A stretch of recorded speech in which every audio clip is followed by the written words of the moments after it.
खेळाडू हे एकमेकाला अकोमोडेट करतात आणि एकमेकाला सपोर्ट करतात, तीच टीम नेहमी जिंकू शकते. आणि ते या टीममध्ये आपल्याला अतिशय चांगल्या पद्धतीनं मला असं वाटतं पाहायला मिळत होतं. आणि म्हणूनच इतक्या चांगल्या पद्धतीनं आपण हा खेळ जिंकलो. अजून एक गमतीचा भाग या ठिकाणी सांगतो. पहिले तर मी या सगळ्या विजयाकरता जसं तुमचं अभिनंदन करतो, तसं या ठिकाणी आमचे जय शहा जे आहेत की ज्यांनी खरोखर महिला क्रिकेटला एक चांगला वेगळा दर्जा मिळवून दिला, त्यांचे मी या निमित्ताने खरोखर अभिनंदन करू इच्छितो. BCCI, ICCI सगळ्यांनी एक अतिशय चांगली भूमिका याच्यामध्ये निभावलेली आहे. पण त्यातला गमतीचा भाग असा आहे की रात्री 10 नंतरही मॅच चालणार होती आणि आपल्याकडे सुप्रीम कोर्टाच्या ऑर्डरमुळे रात्री 10 नंतर माईक वगैरे काही परमिट करता येत नाही आणि एवढी फायनल आहे तर त्याला स्पेशल एक परमिशन द्यावी लागते. ती परमिशन द्यायची होती. तर आशिष माझं जयशा आमची चर्चा झाली. मग आम्ही गमतीने असं म्हटलं की आपण दिलंच पाहिजे कारण आपण मॅच जिंकणार आहोत आणि त्यानंतर सेलिब्रेशन तर आपल्याला करायचं आहे.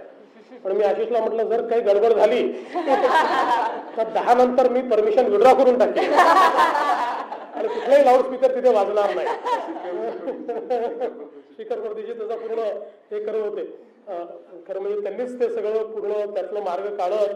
खूप अडचणी होत्या कारण आपले दिवस संपले होते. पण अतिशय चांगली कल्पना लावून शिखर परदेशींनी 10 वाजेनंतरची परमिशन त्या ठिकाणी आणली आणि मला असं वाटतं की इट वॉज वर्थ इट. म्हणजे त्यानंतरचं जे सेलिब्रेशन आम्हाला पाहायला मिळालं ते खरोखर अतिशय उत्तम होतं.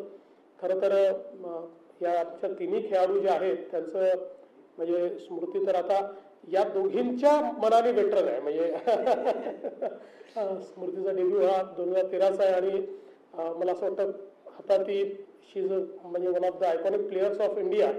ज्या प्रकारे तिने वेगवेगळे रेकॉर्ड्स तयार केलेले आहेत आणि कमीत कमी बॉलमध्ये हाफ सेंचुरी करणं, T20चा रेकॉर्ड असेल, रन्स आता मला वाटतं लवकर 10,000पर्यंत स्मृती पोहोचेल. 9,000च्या पुढे चालली गेली आहे.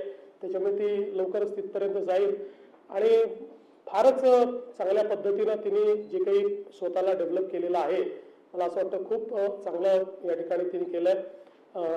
जेमीचं देखील अतिशय मला असं वाटतं की दादांनी त्याचा उल्लेख या ठिकाणी केला. म्हणजे कधी कधी तिची बॅटिंग चांगली असते की तिचे रील्स चांगले असतात प्रश्न आपल्याला पडतो आणि म्हणजे ती मैदानात डबल एंटरटेनमेंट करत असते. मध्ये मध्ये जे म्युझिक वाजतं त्याच्यावर जेमी सगळ्या प्रेक्षकांना घेऊन ठेवत असते. त्यामुळे तिचं खरोखर मला असं वाटतं की आणि म्हणजे मला अनेक वेळा लक्षात येतं की ती स्मृतीला शिकवत असते की रील बनवताना कसा डान्स करायचा. तर तेही आम्ही बघतो पण त्या फार एंटरटेनिंग आहेत आणि मला असं वाटतं राधाची स्टोरी तर खूप इन्स्पायरिंग स्टोरी आहे आणि we are very proud of you. शेवटी जे खेळाडू असतात किंवा ज्यांच्यामध्ये क्षमता असते ते कुठलीही परिस्थिती कशी असली तरी त्या परिस्थितीतनं ते मार्ग या ठिकाणी काढत असतात आणि म्हणून मला असं वाटतं की तिने ज्या प्रकारे सगळ्या ऑड्समध्ये देखील आज इतका उत्तम परफॉर्मन्स दिला. एक भारताची उत्तम खेळाडू म्हणून तिने स्वतःला जे एस्टॅब्लिश केलंय तेही मला असं वाटतं आपल्या सगळ्यांकरता अतिशय महत्त्वाचं आहे. आणि अमोल मुजुमदारजी तर आपल्या म्हणजे खरोखर जी मेहनत आपण घेतलेली आहे आणि भारतीय क्रिकेटमध्ये जी काही तुम्ही विशेषतः फर्स्ट क्लास क्रिकेटमध्ये जे काही रेकॉर्ड्स या ठिकाणी तयार केलेले आहेत म्हणजे मला असं वाटतं की अलीकडच्या काळामध्ये अमोलजींची स्टोरी खूप सगळीकडे व्हायरल झाली. तर मी तुम्हाला आजच भाकीत करतो की येत्या काही दिवसात तुमच्या स्टोरीवर एक सिनेमा निश्चितपणे बनणार आहे. बिकॉज परसिव्हिअरन्स आणि परसिस्टन्स या दोन गोष्टी जर डिफाईन करायच्या असतील तर अमोल मुजुमदारांचं नाव आपल्याला डिफाईन करावं लागतं. आणि म्हणून मला असं वाटतं की आणि अर्थातच जसं सगळ्यांनी सांगितलं की सोबतचे सगळे वेगवेगळे कोचेस आहेत, मेसोर्स आहेत, सगळ्या वेगवेगळ्या डिपार्टमेंट जे लोक सांभाळत आहेत.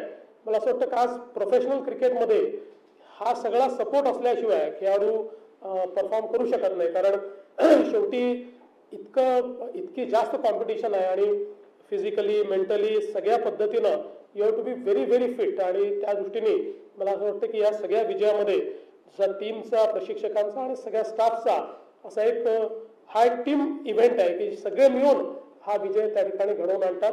आणि म्हणून आपले सगळ्यांचं मी अतिशय मनापासून अभिनंदन करतो आणि शीतल उगले तेली यांनी एक चांगली या ठिकाणी त्याला चॅलेंज म्हणा किंवा एक रिक्वेस्ट म्हणा, पण आपल्याला ऑलिम्पिकमध्ये निश्चितपणे क्रिकेट एक असा आहे की ज्याच्यामध्ये गोल्ड मिळू शकतो आणि ते ऑलिम्पिकचा तो जो क्षण असतो की आपला तिरंगा ज्यावेळेस वर जातो आणि आपलं राष्ट्रगीत वाजतं, मला असं वाटतं तो अगदी मनात साठवून ठेवण्यासारखा क्षण असतो.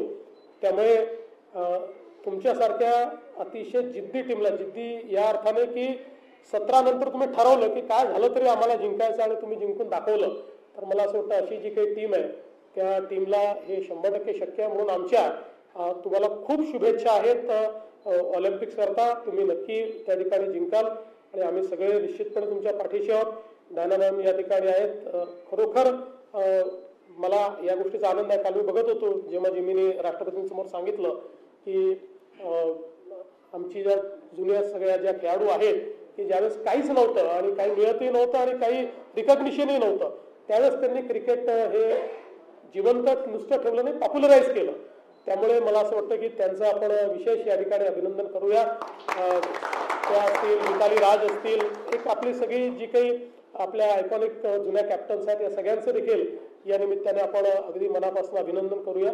आणि आज खरोखर हा सोहळा घेत असताना तुम्ही आलात त्याबद्दल आम्ही तुमचे आभार मानतो, आम्ही तुमचं अभिनंदन करतो. कारण महाराष्ट्राकरता देखील हा इतका अभिनंदनाचा क्षण आहे, महाराष्ट्राकरता इतका आनंदाचा क्षण आहे आणि तो क्षण तुम्ही आम्हाला दिला असल्यामुळे तुमचं अतिशय मनापासून अभिनंदन. तुम्हाला खूप खूप शुभेच्छा आणि तुमच्यापासून खूप मुली इन्स्पायर होतील आणि क्रिकेटला एक नवीन अशा प्रकारचं एक फ्रेश ब्लड तुम्ही अजून क्रिकेटमध्ये आणाल ही अपेक्षा व्यक्त करतो.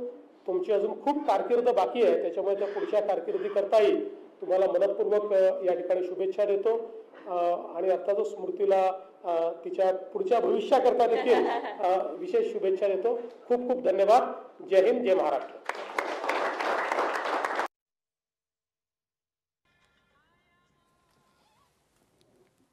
महाराष्ट्रातील महिला क्रिकेट खेळाडू या ठिकाणी उपस्थित आणि मुख्यमंत्र्यांनी त्यांचं कौतुक केलेलं आहे, अभिनंदन केलंय. आपण ही आताची दृश्य पाहतोय. मुख्यमंत्र्यांकडून या वर्ल्ड चॅम्पियन्स या ठिकाणी अभिनंदन करण्यात आलंय, कौतुक करण्यात आलंय. त्यांच्यासोबत हा संवाद सुरू आहे. भारतीय महिला क्रिकेट संघानं या ठिकाणी मुख्यमंत्र्यांची भेट घेतली आहे. या ठिकाणी आपण पाहतोय उपमुख्यमंत्री अजित पवार सुद्धा उपस्थित आहेत. वर्षावर ही भेट आणि या ठिकाणी मुख्यमंत्र्यांकडून त्यांचं कौतुक केलं जात आहे.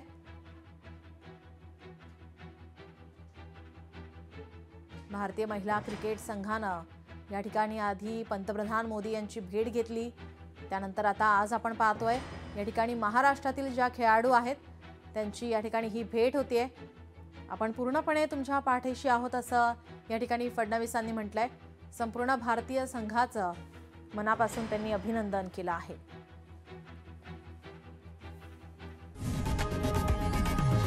लोकशाही मराठी ऐका, पहा, जागरूक रहा.